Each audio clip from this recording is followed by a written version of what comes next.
By the way, I just want to be clear, when we're talking about this happening at the Mexican border, but these are people from a lot of different countries. Oh, yeah, they're coming from the Northern Triangle, they're coming from Congo, India, Vietnam, everywhere. But the majority of individuals right now who are coming to the border are coming from Central America. These are the individuals that we're discussing, right? We're not discussing legal migration, right? We're discussing a foreign national at the border claiming credible fear that they cannot go back to their country, which the Refugee Act allows for. So they're not doing anything illegal. So when you identify them as illegal, it can be used as a slur, and it's not a right term. That is wrong. When they cross the border between a port of entry, that is an illegal act. It's covered under 8 U.S.C. 1325, which I know that you're very well aware of.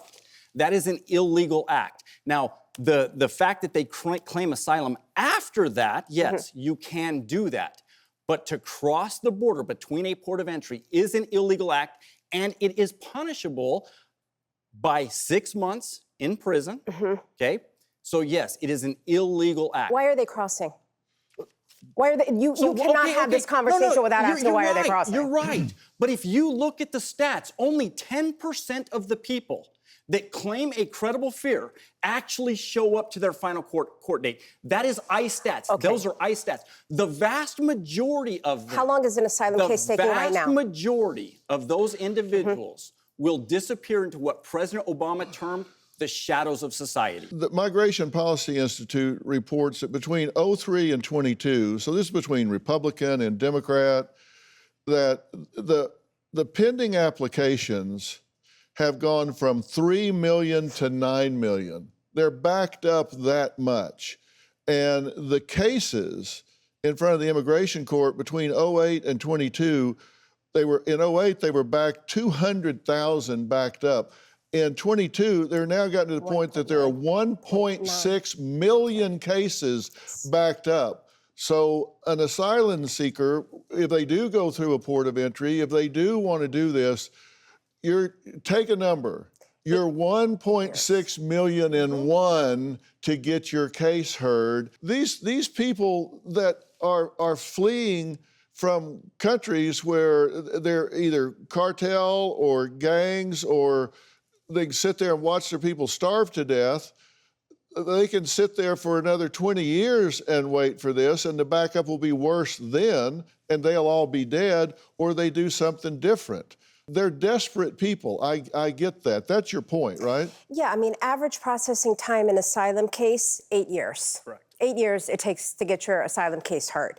Right now in the U.S., I mean, it's a mess. Immigration in the United States is a mess. Processing times are taking forever. You have court dates that are scheduled until 2025, 2026 to wait. Forget about things that are going on at the embassy, the legal migration. You want to talk about that? It takes 15 to 18 years to bring your brother and sister here. When you encounter these people at the border, what's your experience of them when you meet them? It depends. It depends on what we're dealing with. If you're dealing with drug smugglers, they're going to be very, very dangerous. When you look at what's taking place in Arizona right now, anytime the vast majority of times that a Border Patrol agent tries to pull over a vehicle in a smuggling event, that vehicle will abscond. They will not pull over. Those vehicles are causing a great many of accidents in Arizona. We are paying for this in United States citizens' lives right now, because these people don't just pull over. They continue to drive. They drive at high rates of speeds. They will cross over the median and drive into oncoming traffic. We just had 2 United States citizens in the area that I work at. Just 2 United States citizens just died just a month ago because of these high-speed chases. So when you look at it, it strictly depends on what we're dealing with, and we deal with an awful lot, and we have to make a split-second decision on what we're dealing with. We must be able to enforce the laws properly. Do you have a story or a question for me? Click the link in the description and tell me what in the world is going on.